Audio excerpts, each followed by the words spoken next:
हजरत अहमद रुबाई रहमतुल्लाह अलैह फरमाते हैं कि जब मैं हज में गया तो एक खाने का बाद तवाफ के पास देखे गए, एक नौजवान बैठा रो रहा है, बहुत ज़ारो कतार रो रहा है। तो मैंने कंधे में हाथ दिया, मैंने पूछा कि बाबू कौन सा गुनाह किए हो, इतना रो रहे हो? तो उन्होंने कहा कि हजरत मैं जब भी हज करने आता हूं तो ऐसा लगता है मेरे दिल पे किसी ने ताला लगा दिया। तो अल्लाह वाले थे, नजर समझ गए। आपने फरमाया लगता तुमने किसी का दिल तोड़ा है, तेरी माँ बाप हैं, तेरे माँ बाप हैं। बस और ज्यादा रोने लगा, बोला हजरत माँ बाप तो हैं कि नहीं मालूम नहीं, 14 साल हो गए मुझे घर छोड़े हुए। 14 साल के अंदर में मैंने 12 हज किए। मैं सऊदी अरब में पढ़ा हूं, मेरे माँ बाप किस हाल में है मुझे मालूम नहीं। मैं आया था शादी करके अपनी बीवी को लेकर सऊदी आ गया, फिर माँ बाप से कोई राब्ता रहा नहीं। 14 साल में 12 हज किए। तो अल्लाह वाले ने कहा फिर यहां बैठा तू कर क्या रहा है? ये जो तेरे दिल के अंदर में ताले लगे हैं, तो तू बैठा यहां क्या कर क्या रहा है? जा दौड़ देख जाके तेरी माँ जिंदा है, बाप जिंदा है, उनको मनाने अल्लाह तेरे दिल के ताले को खोल देगा।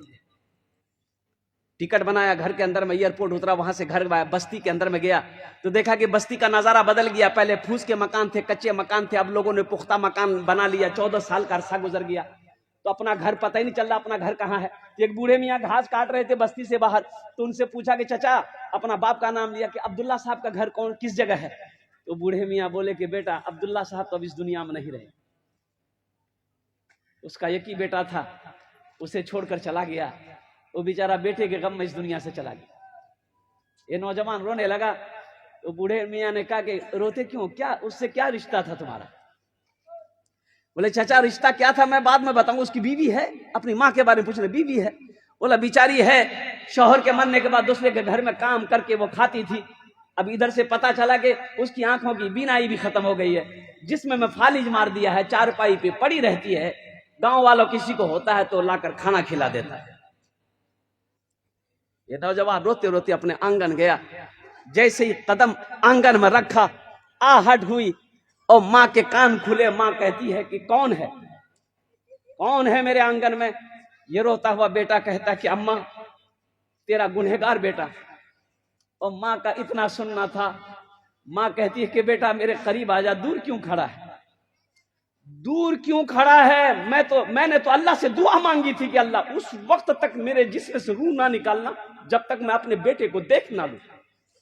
तो आंखों में तो रोशनी नहीं, देख नहीं सकती, तू करीब आ जा ताकि मेरे सीने से लग जा, मेरे कलेजे को ठंडक मिल जाए। हमको अपने माता पिता पे आज बड़ा अभिमान है जिनके सर पे माँ की ममता, जग में बड़ा इंसान है, जग में बड़ा इंसान है। जो माँ की ममता ना समझे वो कितना नादान है, वो कितना नादान है। बंबई जाइए, दिल्ली जाइए, कहीं जाइए, 6 महीने हो गए, 4 महीने हो गए, 1 महीना हो गया, बीवी फोन करेगी, ऐसा कीजिएगा और मेरे लिए फला जोड़ा ले आइएगा, फला जोड़ा ले आइएगा, ये कपड़ा लीजिएगा, ऐसा कपड़ा लीजिएगा। बच्चा फोन करेगा, पापा मेरे लिए खिलौना ले आइएगा। अरे माँ से तो पूछो, माँ आपके लिए क्या लाऊं? और मुन्ना कुछ नहीं, तू आ जा।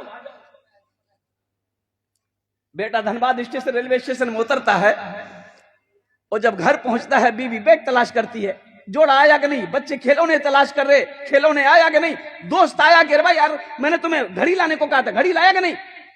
ओ माँ बैठी उधर, वो सामने आई, बाप वहां से बैठा टुक टुक देख रहा है। माँ ये देखती है अपने बेटे के चेहरे को, मेरा बेटा कैसा है। सारी दुनिया अपने मतलब के लिए आपसे मोहब्बत करेगी, माँ और बाप कोई मतलब नहीं। चिलचिलाती धूप में बाप मेहनत करता है, किसके लिए? बाप से पूछो क्या जरूरत है, उसको खाना नहीं मिलेगा? उससे पूछो, रिक्शा चला रहा है कलकत्ता के अंदर में, पूछो उससे जाकर के रिक्शा क्यों चला रहे हैं, पसीना से शराब हो रहे।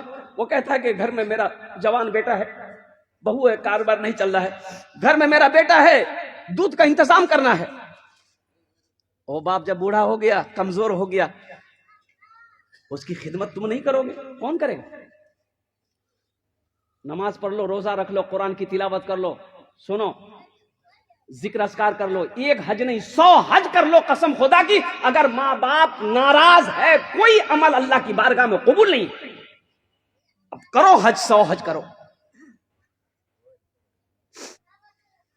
पीते पीते दूध कभी चल में जब छुप जाते थे, खुद ठंडक में मां सोती, गोदी में हम सो जाते थे, गोदी में हम सो जाते थे।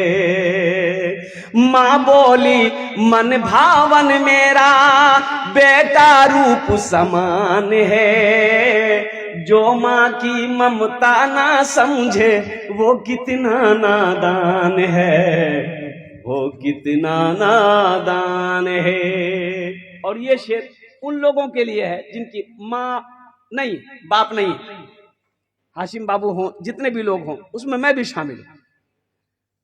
मत पूछो रातों को मैं भी कैसे कैसे सोता हूं, जब जब मां की याद सताए चुपके चुपके रोता हूं, चुपके रोता हूं। मत पूछो रातों को मैं भी कैसे कैसे सोता हूं, जब जब मां की याद सताए चुपके चुपके रोता हूं।